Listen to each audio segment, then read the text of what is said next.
이 시각 지오 뉴스입니다. 어제부터 시작된 귀성길 정체가 설 연휴 첫날인 오늘도 이른 아침부터 이어지고 있습니다. 도로공사는 오늘 오전 11시쯤 귀성길 정체가 가장 극심하게 빚어지다 저녁 8시에서 9시 이후 풀릴 것으로 전망했습니다. 오는 30일부터 마트와 식당 같은 실내에서 마스크 착용 의무가 사라집니다. 하지만 대중교통과 병원, 약국 등에서는 계속 마스크를 써야 하고 확진자 7일 격리 해제는 코로나19가 독감 수준으로 감염병 등급이 낮아진 뒤에야 논의됩니다. 6박 8일 동안의 새해 첫 순방을 마무리한 윤석열 대통령은 새로운 지도를 만들고 새로운 항로를 개척하는 대한민국을 위해 최선을 다하겠다고 말했습니다. UAE적 발언 논란에 대해 대통령실은 이란 측의 오해가 있었던 것 같다며 진화에 주력했습니다. 북한이 러시아에 대한 무기 판매 사실을 부인하자 미국 백악관은 북한이 러시아 용병그룹에 무기를 전달하는 위성 사진을 공개했습니다. 이어 북한의 무기 이전은 유엔 안보리 결의를 정면으로 위반한 것이라며 안보리 대북제재위 전문가 패널과 관련 정보를 공유했다고 밝혔습니다. 일본 정부가 강제 동원 현장인 사도광산의 유네스코 세계유산 등재를 위해 추천서를 다시 제출했습니다.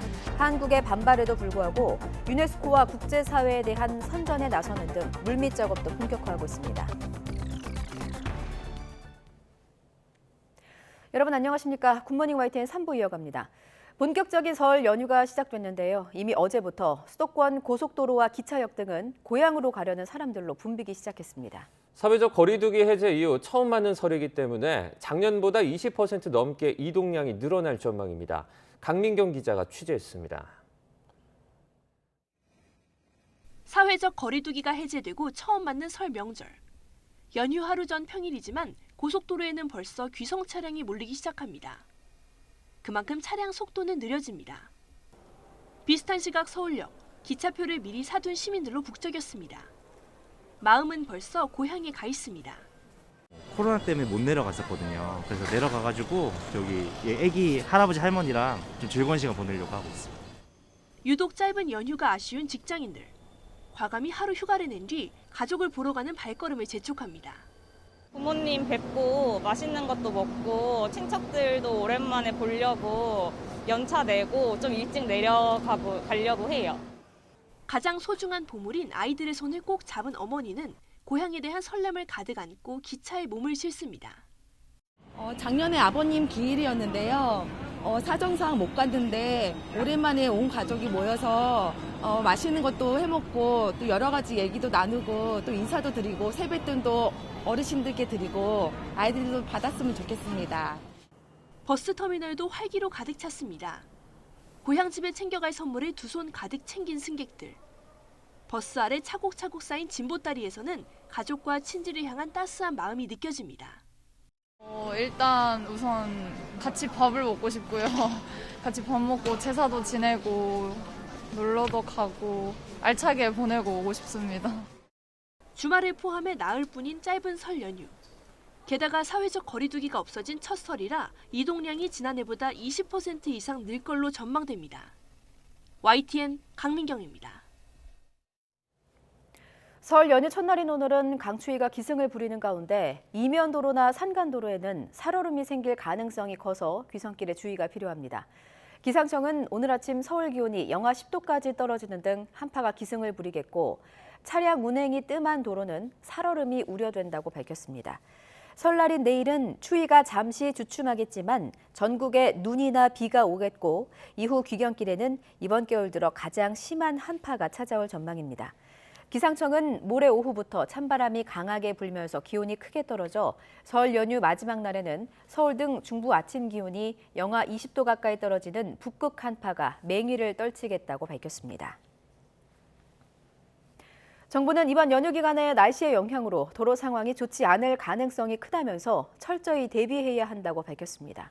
정부의 설 연휴 특별 교통대책 보고 내용 들어보겠습니다. 특히 이번 설 연휴 기간에는 기온의 변화가 크고 눈도 올 것으로 예상되고 있습니다. 대부분 지역에서 영하 10도 아래로 기온이 급강하하고 호남과 제주 지역에는 눈이 예보되어 있습니다. 폭설, 한파, 살얼음에 따른 다중교통사고에 대비하여 순찰을 강화하고 사전에 제설, 결빙 대책을 마련하는 한편 비상상황에 대비하여 24시간 대응체계를 철저히 가동하여 주시기 바랍니다. 설 연휴 기간 특별교통대책은 우리 국민들의 자발적인 참여와 협조로 완성됩니다.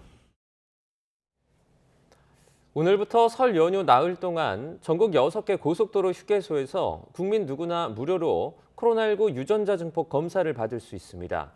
경기 안성, 이천, 화성 휴게소와 전남 백양사, 한평, 천지, 경남 진영 휴게소입니다. 전국 선별진료소는 연휴 기간 300곳 이상 문을 열며 코로나19 개량 백신은 의료기관 3천여 곳에서 접종할 수 있습니다. 또 전국 응급실 525곳은 평소와 같이 24시간 진료를 이어가고 민간 병의원은 연휴에 하루 평균 2,800여 곳이 문을 엽니다. 윤석열 대통령이 6박 8일 동안의 새해 첫 순방을 마무리하고 귀국길에 올랐습니다. 이번 순방에서는 아랍에미리트에 300억 달러 투자 유치, 세계적 기업 CEO들과의 만남 등 경제적인 성과가 두드러졌습니다. 박석영 기자입니다. 아인슈타인의 모교인 취리 연방공대. 양자과학 석학들과 만난 윤석열 대통령은 미래 산업 판도를 바꿀 게임 체인저, 양자과학 기술에 대한 지원을 아끼지 않겠다고 밝혔습니다. 국가 차원에서 역량을 결집하고 있습니다. 여러분께서 주신 이 고견이 향후 우리 양자기술 정책에 중요하게 활용될 것이라고 생각합니다. 이로써 6박 8일 동안 경제 외교에 초점을 맞춘 새해 첫 순방 일정을 모두 마무리했습니다. 이번 순방은 정부와 민간이 원팀으로 함께 협업하여 수출 계약, MOU 체결, 투자 유치 등의 많은 성과를 창출하였습니다. 가장 두드러지는 성과는 UAE 대통령이 직접 약속한 한국에 대한 300억 달러 투자입니다. 한 UAE 공동성명에 액수가 명시적으로 담겼고 양국 정부 기업 간 양해각서는 모두 48건이 체결됐습니다. 대통령실은 역대 UAE 순방 가운데 최대 규모의 성과라면서 특히 수소, 바이오, 디지털 전환 등 신산업까지 협력이 다변화됐다고 강조했습니다. 스위스로 넘어간 윤 대통령은 1호 영업사원을 자처하며 세계 유수의 기업 CEO들을 만나 한국에 대한 투자를 적극 세일즈했습니다. 여기 한국 시장도 열려 있고 제 사무실도 열려 있으니 언제든지 찾아주시기를 부탁드리겠습니다. 풍력 터빈 제조 분야 세계 1위 기업인 덴마크 베스타스는 우리나라에 3억 달러 투자를 약속했고 UAE 국부펀드 무바달라 투자사의 칼둔 대표는 한국의 기술과 신뢰를 꼽으며 세계 최고 수준이라고 극찬하고 원전 외에도 함께할 기회가 더 많길 바란다고 기대했습니다. 우리에게 더욱 강력한 연대, 행동하는 연대를 요구하고 있습니다. 다보스 포럼 특별연설에 나선 윤 대통령은 공급망 강화를 중심으로 한 세계적 경제 위기 극복 방안을 제시하기도 했습니다. 한국 경제의 미래 비전을 제시한 동시에 글로벌 중추국가로서 위상이 강화됐다고 자평한 대통령실. 이번 순방에서 얻어낸 대규모 투자 약속과 계약이 실제 눈에 보이는 성과로 얼마나 이어질지 관심입니다. YTN 박석영입니다. 윤석열 대통령의 새해 첫 순방은 논란도 남겼죠. 아랍에미리트의 적은 이란이라는 발언에 대해 이란 측이 문제를 제기하면서 외교 문제로 비화했습니다. 대통령실은 오해가 있었던 것 같고 풀릴 수 있을 것으로 본다고 낙관했는데 정치권 공방은 여전히 뜨겁습니다. 박소정 기자입니다. 문제의 발언은 UAE에 파병된 아크 부대를 찾아 장병들을 격려하는 자리에서 나왔습니다. 그리고 이 형제국의 안보는 바로 우리의 안보입니다. UAE의 적은 가장 위협적인 국가는 이란이고 우리의 적은 북한입니다. 이란 외무부는 외교적으로 부적절한 발언이라며 주 이란 한국 대사를 불러 항의했습니다. 나아가 윤 대통령이 국방부 업무보고 때 자체 핵무장 가능성을 언급한 건 핵 확산 금지 조약 NPT에 어긋난다며 국내에서 했던 발언까지 문제 삼았습니다. 대통령실은 이에 대해 다소 오해가 있었던 것 같다면서 이란이 동결자금 문제나 핵무장 관련 발언을 문제 삼은 건 오해를 했기 때문에 초점이 흐려진 것이라고 해명했습니다. 또 오해를 증폭시켜 문제를 어렵게 만들 생각은 양측 모두 없을 거라며 오해가 풀릴 수 있을 거로 본다고 예상했습니다. 여야의 시각은 상반됩니다. 말 한마디에 천냥빚을 갚기는커녕 윤석열 대통령 자신이 외교 참사를 일으키며 국익을 훼손하고 국격을 갉아먹고 있습니다. 아니 대통령이 한국과 이란 관계를 언급한 것이 아니라 아랍에미리트와 이란 관계를 언급하면서 경조 차원에서 한 말인데 이게 왜 외교 참사로 되는 겁니까? 대통령 순방에서 논란이 인 건 처음은 아닙니다. 취임 후 첫 해외 방문이었던 나토 정상회의 때는 김건희 여사 사적 수행 문제가 불거졌고 영국, 미국, 캐나다 순방 때는 윤 대통령의 비속어 발언 논란이, 동남아 순방에선 MBC 전용기 배제와 특정 기자 기내 면담 등 언론관 이슈가 터져나왔습니다. 그동안 대통령실의 사과나 유감 표명이 나온 적은 없습니다. 이번에는 이란 발언을 둘러싼 외교 갈등을 어떻게 수습할지 시선이 쏠립니다. YTN 박소정입니다.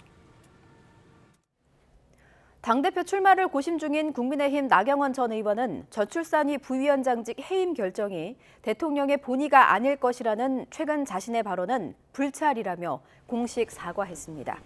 나 전 의원은 입장문을 통해 관련 논란으로 대통령께 누가됐다며 윤 대통령께 깊이 사과드린다고 밝혔습니다. 나 전 의원은 입장문이 공개된 이후 서울 자택을 찾은 기자들에게 비슷한 취지의 사과 표명을 했지만 당권 도전 가능성에 대해서는 충분히 숙고하겠다며 말을 아꼈습니다. 국민의힘은 당권 경쟁이 뜨겁습니다. 일찌감치 당권 도전 의사를 밝힌 국민의힘 김기현 의원과 안철수 의원의 신경전이 갈수록 격화되고 있습니다.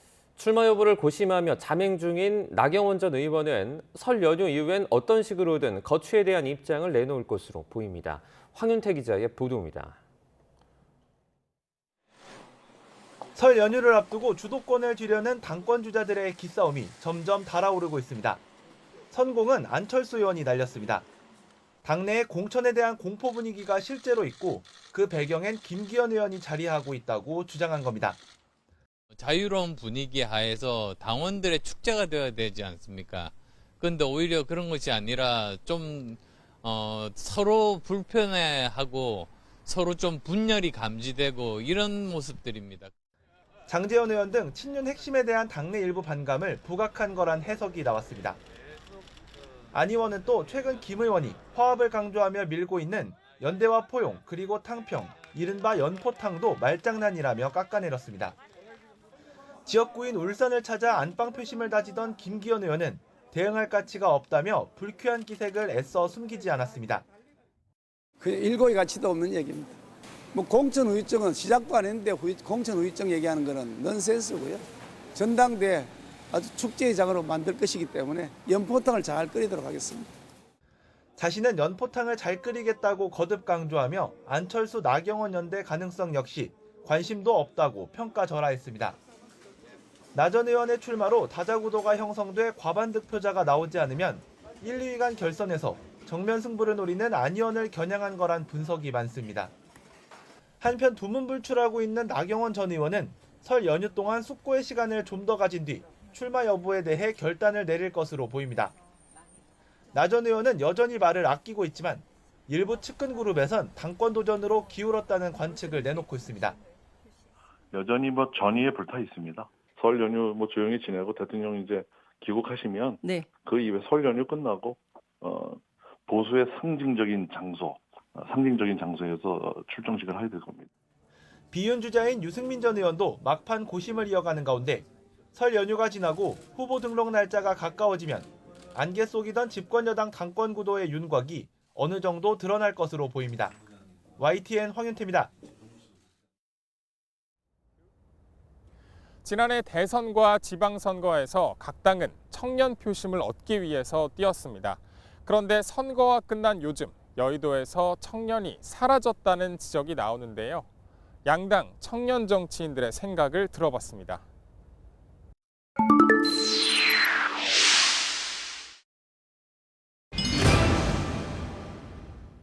현재 2030을 제대로 대변할 수 있는 청년 정치인들이 이제 주체적인 세력을 가지고 있지 못하기 때문에 여의도에서 말하는 청년위원장 만 45세까지니까 청년을 대변한다라고 하기에 나이가 어느 정도 괴리감이 있다 보니까 저희원 선거 나가는데도 한 3, 4천만 원 썼습니다. 근데 총선 나가면 억대의 돈을 써야 되기도 하고 그래서 현실적인 문제가 많이. 제 생계가 유지가 되지 않는 거예요. 생업과 뭔가 그 선출직에 대한 공존할 수 있는 그런 꿈을 꿀 수 있게끔. 20대, 30대의 지지율을 보면 22%에서 35%를 왔다 갔다 하고 있기 때문에 평균 내서 얘기 드리면 30점이. 당권 싸움에만 좀 치중하고 있어서 민생에 대한 부분들이 굉장히 결여되어 있는 것이 좀 안타까운 점이라고 생각합니다. 야당 탄압에 대한 대응만 하다 보니까 국민들로 하여금 이런 부분이 피로감으로 이어지고 있다라고 생각을 해요. 조금 더 이제 언론인 분들에게 상세하고 부드럽게 성실하게 좀 말씀을 드리는 게 더 필요하지 않을까. 수도권 선거에서 지난 2020년 총선과 크게 다르지 않은 결과가 나타날 수도 있다. 사실 쉽지 않을 것 같아요. 현실적으로. 성별 갈라치기의 의제보다는 어떻게든 2030 남녀가 모두 공감하고 공존하고 체감할 수 있는 정책을 발굴을 해서 젠더 이슈에 대해서 제대로 이해하지도 못했는데 보좌관에 올리는 글들 그런 것들이 아니라 평소에 관심을 지금부터라도 많이 가지고 당에서 누가 주류냐 이런 것과 상관없이 제가 바라보는 시각 그대로 솔직하게 제 소신대로 많은 메시지들을 소비자의 입장에서 최고의 상품이 될 수 있는 그런 정치인이 되고 싶습니다. 새해 복 많이 받으세요 해야 되는 거 아니야? 아니야, 그거 다 편집돼 어차피. 아, 그래.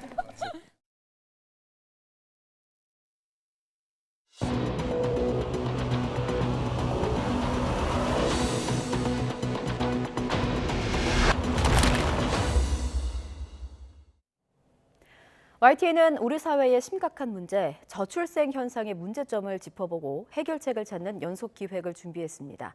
오늘은 그 첫 순서로 더 이상 외면할 수 없는 저출생의 실태를 살펴봅니다. 서울에서도 학생 수가 줄면서 학교가 통폐합되거나 아예 폐교되는 사례가 잇따르고 있어서 저출생은 통계 수치를 넘어 현실로 체감할 수 있는 위기가 됐습니다. 먼저 박정현 기자가 보도합니다. 서울 도봉고등학교는 올해 신입생을 받지 않았습니다. 내년 폐교를 앞두고 있기 때문입니다. 지난해 입학한 45명도 모두 인근에 있는 다른 고등학교로 전학 가면서 이제 학교엔 올봄 3학년이 되는 60여 명만 남게 됐습니다. 지금 한 64? 그러니까 되게 중간에 엄청 방학 때 그 시즌에 되게 전학을 갔던 친구들이 되게 많아서 서울 지역 일반계 고등학교 가운데 문을 닫는 건 도봉고가 처음입니다. 한때 신입생이 200명을 훌쩍 넘겼던 학교가 사라진다는 소식은 학생과 학부모에게 적잖은 충격이었습니다. 제가 다닌 모교가 없어진다는 생각에 좀 많이 슬펐고요. 왜 하필이면 내가 다니고 있는 학교가 폐교가 되는 걸까 이런 생각이 딱 들어서 처음에는 안 믿었죠. 어떻게 서울 시내 한복판에서 가뜩이나 원하지도 않게 들어갔는데 무슨 폐교냐 그런 게 어딨냐 안 믿었어요. 학령 인구 감소에 따른 폐교는 과거 농어촌에서 주로 발생했지만 최근엔 서울 지역으로도 확산하고 있습니다. 지난 2018년부터 지금까지 서울에서 초등학교와 중학교 3곳이 문을 닫았습니다. 올해로 개교 40주년을 맞은 이곳 서울 화양초등학교도 얼마 전 마지막 졸업생을 배출했습니다. 화양동 일대가 1인 가구가 밀집한 지역으로 바뀌며 전교생이 80여 명으로 줄자 인근 다른 학교로 통폐합이 결정된 겁니다. 인근 주민들은 몇 년 전부터 어린이들을 보기 어려워졌다며 저출생을 실감한다고 말합니다. 줄었죠. 네, 줄었어요. 확실히 준 게 알리고요. 네, 지나오고 지나가다도 인사도 하고 애들이 그래도 단골이라고 너무 귀엽잖아 애들이. 근데 이렇게 없어진다니까 너무 섭섭하고. 문제는 이 같은 도심 속 빈교실 추세가 앞으로 더 빠른 속도로 진행될 거란 겁니다. 통계청 자료를 보면 올해 초등학교에 들어가는 2016년생은 40만 6천 명 정도. 하지만 4살 어린 2020년생은 27만 2천 명으로 3분의 2 수준에 불과합니다. 이에 따라 서울시 교육청은 같은 지역의 초등학교와 중학교, 또 중학교와 고등학교를 통합 운영하는 이음학교 등 대안을 내놓고 있지만 다니던 학교를 지키고 싶은 학생과 학부모의 반대에 부딪히거나 교원 수를 줄이는 문제 탓에 학교에 호응을 얻지 못하는 경우도 다반사입니다. 지난 2018년 합계 출산율이 1 아래로 떨어진 뒤 지속적으로 감소하는 상황. 숫자로만 봐온 저출생을 학교 현장에서 피부로도 느낄 수 있는 시대가 찾아왔습니다. YTN 박정현입니다. 저출생, 지방에서는 이미 한참 전부터 제기된 심각한 사회 문제입니다. 아이들이 없으니까 학교가 가장 먼저 문을 닫고 미래 세대를 잃어버린 지역사회도 서서히 무너지는 악순환을 겪고 있는데요. 김근우 기자가 경북 상주시를 찾아가 봤습니다. 개교를 기념하는 비석은 이끼로 뒤덮였습니다. 학생들이 뛰놀던 운동장은 녹슨 운동기구와 잡초만 가득합니다. 한때 수백 명이 다니는 활기찬 학교였습니다. 지난 2008년 학생 수가 10명까지 줄자 학교는 문을 닫았습니다. 벽에는 아직 학생들이 남긴 낙서가 선명하지만 보시는 것처럼 교실은 텅 빈 채 먼지만 날리고 있습니다. 2000년 이후 이곳 상주시에서만 20곳이 넘는 학교들이 이렇게 문을 닫았습니다. 남은 학교들도 학생 수가 50명이 채 되지 않는 등 위태롭게 명맥을 유지하는 곳들이 많습니다. 지난 2021년 상주시 전체에서 울린 아이 울음소리는 300건을 겨우 넘겼습니다. 전국 시단위 기초자치단체 77곳 가운데 6번째로 적었습니다. 그땐 동네 분위기가 진짜 좋았어요. 애들이 많고 이러니까 뭐 살기가 좋았는데 지금은 뭐 다 동네가 쓸쓸합니다. 애들도 없고 우리 또리가 진짜 이 세상에 없다 하면 내 마음은 끝인 것 같아요. 다 사람이 별로 없으니까. 아이들이 사라지면서 유치원이나 어린이집 가운데 상당수가 문을 닫았습니다. 심지어 노인 요양시설로 용도가 바뀐 곳도 있습니다. 지역사회가 겪는 저출생과 고령화 문제를 극명히 드러내는 단면입니다. 유치원 했는데 3, 4년 전에 노인 복지센터? 이게 복지센터로 바뀌었어요. 어린이가 없으니까 다 애를 많이 안 놓은 게 촌에 아이가 귀해요. 상주시는 지난해 9월 기준 전국 일반 시 가운데 유일하게 소멸 고위험 지역으로 분류됐습니다. 한때 26만 명이 넘던 상주시 인구는 반세기 동안 계속 줄어 지금은 9만 명대입니다. 과거 상주 최대의 번화가였던 이곳 중앙시장 앞 골목도 지금은 활력을 잃었습니다. 평일 낮이지만 문을 닫은 가게들을 쉽게 찾아볼 수 있습니다. 경주와 상주를 묶어 경상도라는 이름이 붙었을 정도로 영남의 중심지 노릇을 해왔던 도시였지만 저출생과 인구 감소 여파를 견뎌내지 못한 겁니다. 인구가 급격하게 줄면서 도심 곳곳에는 폐가들이 방치됐습니다. 학교와 유치원, 어린이집이 문을 닫자 미래를 맡길 젊은 세대도 사라지고 있습니다. 지역사회의 토대부터 무너지고 있는 겁니다. 이 동네에 잘 나갈 때 길이 복잡해서 들어오지도 못했어요. 손님들이.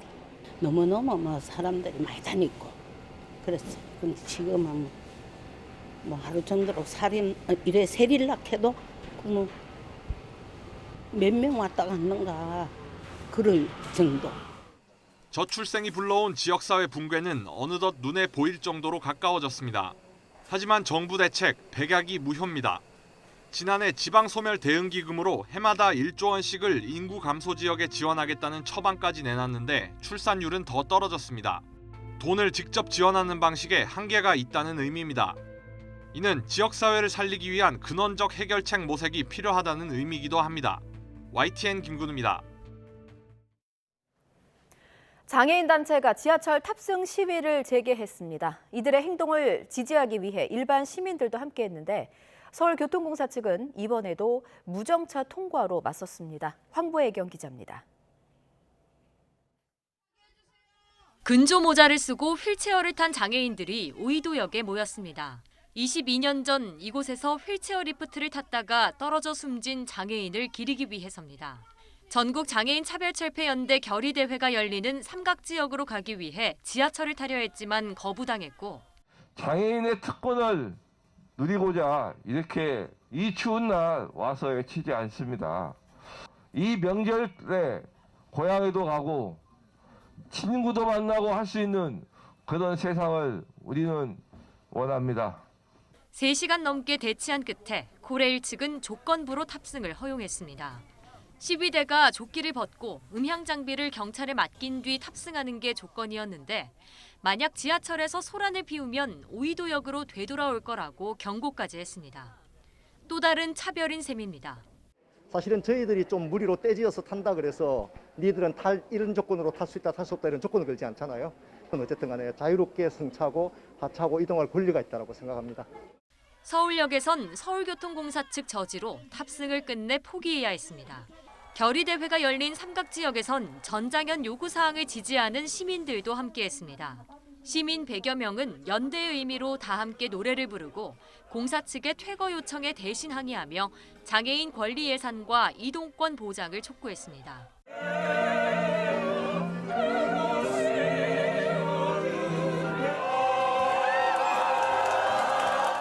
이후 지하철에 올라타려는 전장현 관계자들을 경찰이 가로막는 과정에서 물리적 충돌이 빚어졌고 지하철은 40분 가까이 삼각지역을 그대로 지나쳐야 했습니다. 현재 시로 인하여 한국에 방된 열차가 무정차 통과 중이오니 결국 무정차 통과로 마무리된 오이도역 사고 22주년 시위. 전장현 측이 오세훈 서울시장에게 시민들과 함께하는 공개 대화에 나서라고 촉구한 가운데 서울시가 이 대화에 응할지는 미지수입니다. YTN 황보혜경입니다. 이른바 청담동 술자리 의혹 장소로 지목된 식당 사장이 의혹을 제기한 유튜브 채널 더 탐사의 영상을 지워달라고 법원에 요청했습니다. 식당 사장인 가수 이미키 씨는 더 탐사 관련 보도에 대해 지난 16일 서울중앙지방법원에 게시물 삭제 게시 금지 가처분 신청을 냈습니다. 이 씨는 더 탐사가 최소한의 사실관계도 확인하지 않고 자신 소유의 논현동 식당을 지목해 여러 차례 방송했다며 이로 인해 명예훼손과 사생활 침해 등을 겪고 있다고 밝혔습니다.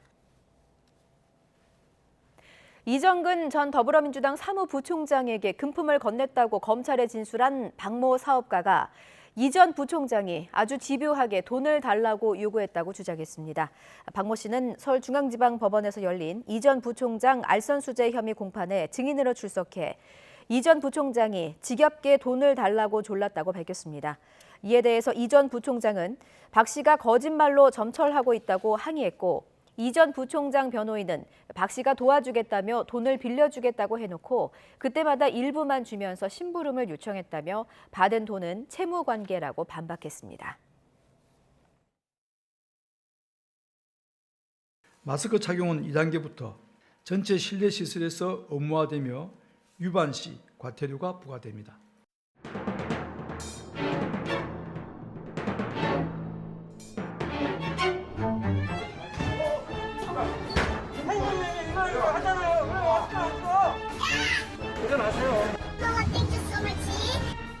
네, 마스크 쓸게요. 마스크 쓰라는 소리를 안 해. 자취를 감춰버린 모두 마스크 품절 안내문이 붙었습니다. 맨날 오면은 이제 앞에서 잘리는 거예요. 이 약국은 있고 저 약국은 없고. 한 번도 못 사봤어요. 한 번도 못 사봤어요. 마스크 공급을 늘리기 위한 최대한의 노력을 익명의 독지가가 마스크 1000장을 들고 왔습니다. 영화관에서 팝콘 먹는다는 것. 시식 행사가 부활했습니다. 제가 한번 먹어보겠습니다.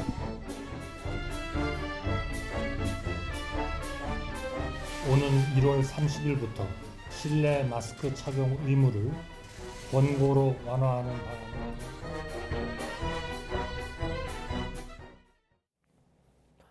30일부터 실내 마스크 착용 의무가 해제됩니다. 중앙재난안전대책본부가 실내 마스크 조정 관련 지표가 달성되면서 이 같은 조정안을 내놨는데요. 다만 일부 조건에 해당하는 고위험군 환자에 대해선 여전히 마스크 착용을 강력히 권고했습니다. 직접 들어보시죠. 실내 마스크 착용 의무 조정은 설 연휴가 지난 후인 1월 30일 월요일부터 시행하겠습니다. 조정이 시행되면 실내 마스크 착용 의무는 일부 시설을 제외하고 권고로 전환됩니다. 다만 권고 전환 이후에도 고위험군 보호를 위해 의료기관, 약국, 대중교통수단 내에서 그리고 감염 취약시설 내에서는 착용 의무를 유지합니다. 마스크 착용이 꼭 필요한 상황이 있습니다. 첫째, 코로나19 의심 증상이 있거나 최근 코로나19 의심 증상이 있는 사람과 접촉하는 경우. 둘째, 코로나19 고위험군이거나 고위험군과 접촉하는 경우. 셋째, 최근 코로나19 확진자와 접촉한 경우. 넷째, 환기가 어려운 산밀 환경에 있는 경우. 다섯째, 다수가 밀집한 상황에서 비말 형성 기회가 많은 경우에는 꼭 마스크를 착용해 주실 것을 강력히 권고드립니다. 방역당국의 실내 마스크 정책 전환에 따라 군도 실내 마스크 착용 의무를 대부분 해제합니다. 국방부 관계자는 방역당국이 실내 마스크 착용 의무 조정 1단계를 시행함에 따라 군도 실내 마스크 착용 의무를 조정할 계획이라고 밝혔습니다. 훈련을 이유로 한 의무적인 마스크 착용은 없고 현장의 밀집도와 환기 여건, 비말 생성 환경 등 현장의 여건을 고려해서 지휘관이 판단하게 할 계획이라고 설명했습니다. 코로나19로 주춤했던 국내 출입국자 수가 방역정책 완화로 크게 늘었습니다. 법무부는 지난해 내국인과 외국인을 모두 포함한 국내 출입국자가 재작년보다 326% 늘어 1,941만여 명으로 집계됐다고 밝혔습니다. 코로나19가 유행하기 전 9,354만여 명이던 2019년 수치의 21% 수준에 불과하지만 법무부는 점차 회복 추세를 보인다고 분석했습니다. 부산의 한 아파트 주차타워 안에서 40대 입주민이 숨진 채 발견돼 경찰이 수사에 착수했습니다. 대리운전을 이용해서 집에 돌아왔다가 사고를 당했는데 대리기사가 떠난 뒤에 차에 타고 있던 상태에서 주차기계가 작동된 사실이 확인됐습니다. 차상은 기자입니다. 부산 도심의 한 아파트 주차타워. 지난 16일 밤 타워 안쪽에서 40대 입주민 A씨가 숨진 채 발견됐습니다. 주차하려던 입주민이 혈흔 등을 발견해 경찰에 신고했습니다. 수사에 나선 경찰은 A씨가 타워 내부에 주차된 자신의 차에서 떨어져 숨진 사실을 확인했습니다. 그런데 차량 운전자는 A씨가 아닌 대리운전 기사였습니다. 타워 출입구 안쪽에 차를 넣어두고 차 안에 A씨가 남아있는 상태로 돌아갔습니다. 당시 A씨가 잠들어 있었는지는 확인되지 않았습니다. 보통 보면 앞에 여기 내려가지고 대리기사들이 하는데 근데 그건 숨쉰 사람이 아니에요. 이런 사실을 몰랐던 다른 운전자는 주차를 위해 A씨의 차를 위쪽으로 올렸고 얼마 지나지 않아 타워 내부에 있던 차에서 A씨가 떨어진 거로 경찰은 보고 있습니다. 주차타워는 운전자들이 버튼을 눌러 직접 가동하는 방식으로 운영되고 있습니다. 차가 위아래로 오가기 위해 타워 가운데는 텅 비어있는 구조입니다. 규정상 사람이 모두 내린 상태에서 주차장치를 작동시켜야 합니다. 사람이 있을 공간이 아니어서 타워 내부는 주변이 잘 보이지 않을 정도로 깜깜합니다. CCTV 등을 통해 당시 상황을 확인하고 있는 경찰은 대리운전기사와 입주민, 건물 관리인 등을 상대로 정확한 사실관계를 조사하고 있습니다. YT의 차상입니다. 카카오와 다음의 합병 과정에서 김범수 창업자와 K큐브 홀딩스가 8천억 원대 세금을 내지 않았다는 의혹을 수사하는 경찰이 혐의가 없다고 결론 지었습니다. 경기 남부경찰청 반부패 경제범죄수사대는 지난 2014년 카카오와 다음을 합병하는 과정에서 세금 8,800여 원을 내지 않았다는 혐의로 고발이 된 김범수 카카오 미래이니셔티브 센터장 등을 불송치 결정했습니다. 전동차에 그래피티를 몰래 그린 뒤 해외로 달아났다가 강제 송환된 미국인이 구속됐습니다. 인천지방법원은 전국 지하철 기지를 돌며 그래피티를 몰래 그린 혐의를 받는 27살 미국인 A씨에 대한 구속영장을 발부했습니다. A씨는 공범인 다른 이탈리아인 남성과 지난해 9월 서울과 인천, 광주 등 전국 지하철 차량기지 9곳에 몰래 들어간 뒤 스프레이로 전동차 외벽에 그래피티를 그리고 달아난 혐의를 받습니다.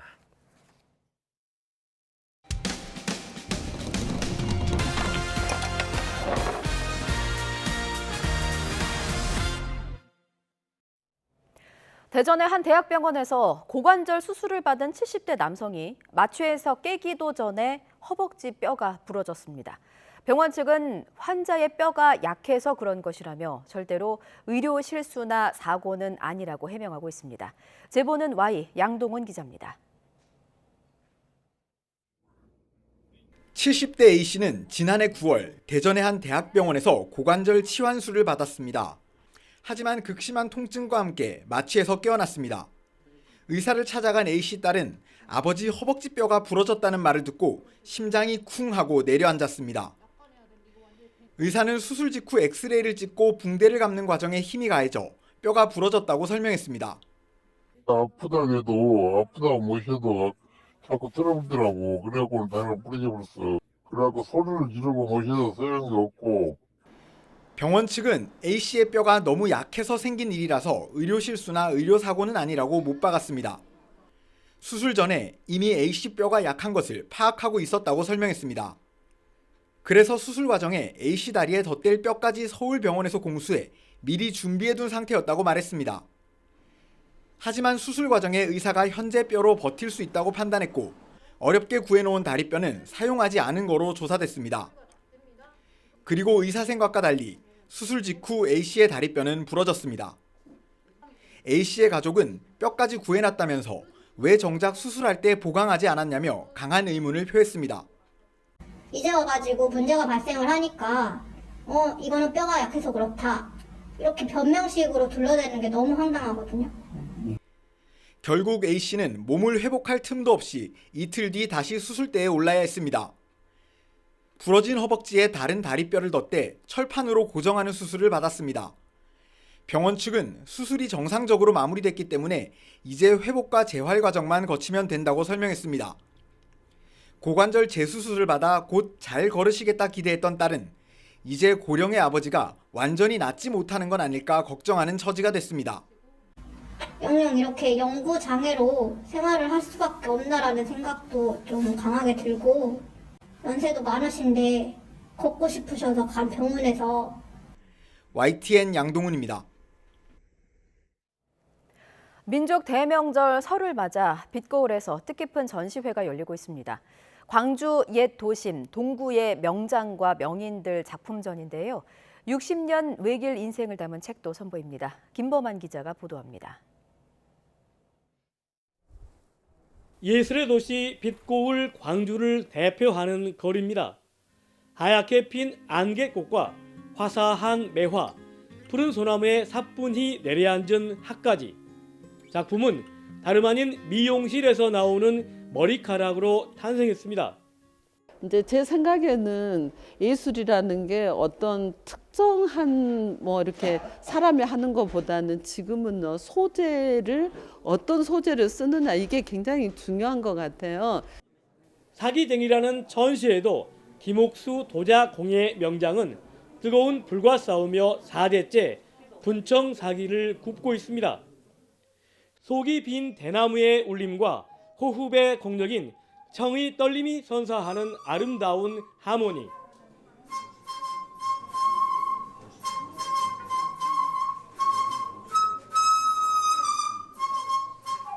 사진 명의는 추억의 시간을 되돌려주고 지키는 사람의 삶도 오롯이 담아내고 있습니다. 짧게는 30년, 길게는 60년 외길 인생을 걸어온 명장과 명인, 장인 28명의 작품과 삶은 300쪽짜리 책으로도 출판됐습니다. 먹고 살기 위해서 기술을 배웠지만 이것을 갈고 닦으면서 작품의 세계까지 이르는 그 과정에 삶의 이야기를 좀 담아서 뭔가 좀 발표하고 싶다. 이런 생각 속에서 아카이빙을 시작했습니다. 자치단체에서는 광주 옛 도심 활성화를 위해 오래된 가게 앞에 동판을 설치하는 등 기록화 작업을 적극적으로 지원해 왔습니다. 도시의 어떤 힘이나 품격은 그 도시를 살아가는 평범한 사람들이 만들어내는 축적해내는 생활문화 예술에 있다고 생각합니다. 그런 점에서 볼 때 명장, 명인, 장인들이 만들어낸 그 자산은 중요한 도시의 품격을 높이는 문화 자산이라고 생각하고요. 광주 동구의 명장과 명인, 장인들의 작품은 오는 5월에 서울인재아트센터와 국회에서도 전시될 예정입니다. YTN 김범환입니다.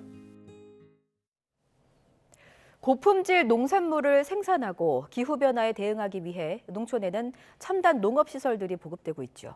이러한 농업의 미래를 보여줄 국제농업박람회가 올해 전남 순천에서 열립니다. 갖가지 시연 행사에 외국 판로 확대를 위해 역대 최대 규모로 치러집니다. 오선열 기자입니다. 파프리카를 키우는 온실바닥에 따뜻한 바람을 내뿜는 온풍기 70대가 설치됐습니다. 겨울에는 난방이 더욱 중요한 만큼 전기 온풍기가 적정한 온도를 자동으로 맞춥니다. 기름보다 난방비 부담이 적은 전기로 작동하기 때문에 큰 인기입니다. 전기 온풍기를 사용을 하게 되면 첫째, 농민들의 기름값 대신에 이 전기 요금이 3분의 1밖에 안 됩니다. 농업박람회에 오시는 농민들이 강원도에서부터 제주도까지 심지어는 외국에서도 이제 많이 오시더라고요. 호남의 곡창 나주평야에서 수확한 쌀이 빵과 국수, 과자로 탈바꿈했습니다. 줄어드는 국내 쌀 소비를 활성화하기 위해 밀가루 대신 쌀 100%의 가공식품을 만든 겁니다. 쌀로 만든 제품은 그 맛을 인정받아 미국과 싱가포르 등 외국으로도 팔려나가고 있습니다. 쌀에 대해서는 식사로 하다 보니까 자꾸 소비가 줄게 된다는 거죠. 그걸 좀 극복하려고 하면은 쌀로 하는 간식 종류를 만들어야 되겠다. 그래서 출발한 것이 쌀과자고.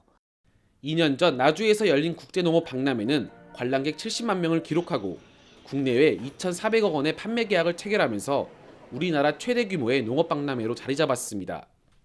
2023년 국제농업박람회는 농업이 세상을 바꾼다를 주제로 오는 10월 이곳 순천만 생태문화교육원 일대에서 열리는데요. 바로 옆에선 순천만 국제정원 박람회도 열리고 있어 더 많은 관광객이 찾을 것으로 기대됩니다. 이번 박람회는 첨단 농기계를 직접 체험하고 우수한 농산물로 만든 남도 음식을 맛보는 등 12개의 전시 판매 공간이 마련됩니다. 농업의 공익적 가치에 대한 인식을 제고하고 우리나라 첨단 농업 기술을 국내에 알리고 기후변화에 대응하는 농업의 역할과 지구와 인간의 건강을 지켜주는 농업의 중요성을 보여줄 계획에 있습니다. 농업의 미래 비전을 제시하는 올해 국제농업박람회는 첨단 농업 기술을 교류하고 우리 농산물 수출을 세계로 대폭 확대하는 좋은 계기가 될 것으로 전망됩니다. YTN 오선열입니다. 북한이 러시아에 대한 무기 판매서를 부인하자 미국 정부가 북한이 두만강 접경에서 무기를 실어보내는 위성 사진을 공개했습니다. 백악관은 북한이 러시아의 무기 공급원이라는 사실이 확인됐다며 유엔 안보리에서 결의 위반 문제를 다루겠다고 밝혔습니다. 워싱턴에서 권준기 특파원입니다. 지난해 11월 18일 두만강 바로 너머 러시아 핫산역에서 찍힌 위성 사진입니다. 5량짜리 러시아 열차는 강을 건너 북한 두만강역 인근에 정차했습니다. 그리고 다음 날 화물을 싣고 다시 러시아로 돌아갔습니다. 백악관은 이 위성 사진을 북한이 러시아 용병 기업 와그너 그룹에 보병용 로켓과 미사일 등 무기를 넘긴 증거로 제시했습니다. On the next day, November 19th, North Korea loaded those rail cars with shipping containers, and the train returned to Russia. 백악관은 앞서 북한 관리들이 와그너 그룹에 대한 무기 판매서를 부인했지만 이는 사실로 드러났다며 앞으로도 거래가 더 이뤄질 것으로 내다봤습니다. 그러면서 북한의 무기 판매는 유엔 결의 위반이라며 안보리에 문제 제기하겠다고 밝혔습니다. The arms transfers from the DPRK are in direct violation of United Nations Security Council resolutions. So today, we shared information on these violations with the Security Council's DPRK Sanctions Committee panel of experts. 백악관은 와그너 그룹이 북한 무기를 사들인다는 건 그만큼 우크라이나 전쟁에서의 역할이 커졌다는 걸 의미한다고 분석했습니다. 푸틴 대통령의 와그너 그룹에 대한 의존이 점점 커지면서 러시아 국방부와 와그너 그룹 사이에 긴장이 높아진 것으로 관측했습니다. 미국 재무부는 와그너 그룹을 초국가적 범죄 조직으로 지정하고 강도 높은 추가 제재에 들어가겠다고 밝혔습니다. 워싱턴에서 YTN 권중입니다. 독일의 주력 전차인 레오파드2 탱크의 우크라이나 지원에 관한 미국과 독일 등 50여 개국의 합의가 불발됐습니다. 현지 시간 20일 독일 람슈타인 미 공군기지에서 열린 우크라이나 방위연락그룹 UDCG 회의에 참가한 50여 개국 국방장관과 당국자들은 쟁점인 레오파드2 탱크 공급에 대해서 합의하지 못했습니다.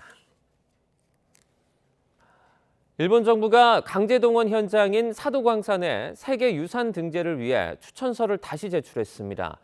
한국의 반발에도 불구하고 유네스코에 적극적인 설명에 나서는 등 물밑 작업도 본격화하고 있습니다. 도쿄에서 이경화 특파원의 보도입니다. 지난해 2월 일본 정부는 사도광산을 세계문화유산 후보로 유네스코에 공식 추천했습니다. 일제강점기 강제동원 역사는 지운 채 에도 시대의 한정에 등재를 추진하면서 한국의 강한 반발을 불렀습니다. 유네스코는 당시 일본의 추천서 내용에 설명이 부족하다며 사도광산에 대한 심사를 진행하지 않았습니다. 그러자 일본은 지난해 9월 내용을 보완한 잠정판을 낸 데 이어 정식 추천서를 다시 유네스코 사무국에 제출했습니다. ユネスコからのコメントを踏まえた修正等を行っております。明治日本の産業革命遺産とそれから佐渡の金山にはこれ全く異なる文化遺産でございまして、それぞれ個別に対応すべきものと。 일본은 세계유산 등재를 위해 유네스코와 국제사회를 상대로 본격적인 선전에 나섰습니다. 기시다 후미오 총리까지 나서 최근 유네스코 사무총장에게 사도광산에 대한 일본 입장을 설명했습니다. 이뿐 아니라 지난 12일에는 일본 정부의 비공식 초청으로 유네스코 사무국 간부가 군함도 전시관을 방문한 것으로 알려졌습니다. 강제동원 역사를 부정하는 전시 내용으로 문제가 된 곳이지만 일본은 오히려 조선인 차별의 증거가 없다고 유네스코에 보고했습니다. 報告書は我が国がこれまで世界遺産委員会における決議を真摯に受け止めまして、これら決議に誠実に対応してきていることを明確に示すものとなっております。 한국 외교부는 군함도에 이어 강제동원 현장 사도광산을 다시 세계유산 후보로 추천하자 주한 일본 대사 대리를 불러 항의했습니다. 강제동원 해법을 둘러싼 한일 협상이 막바지를 향해 가는 가운데 민감한 과거사 문제가 다시 전면에 대두한 겁니다. 지난해 의장국인 러시아가 우크라이나 사태 등으로 세계유산위원회를 열지 못한 뒤 다음 일정은 정해진 것이 없습니다. 올해 심사가 이루어질 경우 사도광산의 세계유산 등재 여부는 이르면 내년 여름 결론이 날 전망입니다. 도쿄에서 YTN 이경아입니다.